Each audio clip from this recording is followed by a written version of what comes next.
Are you wanting to have your old veneers replaced? Believe me, I understand. I've had my own teeth worked on multiple times, and you know, it gets to the point where you're like, I don't want to do it. And so you let it go and you let it go, you let it go.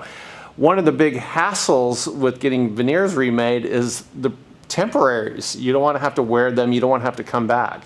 Well, if you do them digitally, you don't have to come back. There are no temporaries. The veneers, the crowns, they're made in one visit. It's how we do it in our office. Basically what happens is we run your teeth through a software program, and then we have machining instruments that actually cut out the ceramics and into the shape of your veneers, and then we place them at the time of taking your old ones off. So it makes it more convenient for you.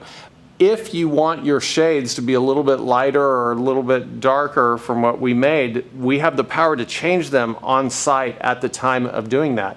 When you come into our office, what we do is we go over multiple pictures, we talk about shades and everything your desires are, and also the numbers. Sometimes we don't have to replace all of them. Sometimes we can do 4 or 8 or 10. It depends on what you're looking at. But the best part is you get them done in one visit.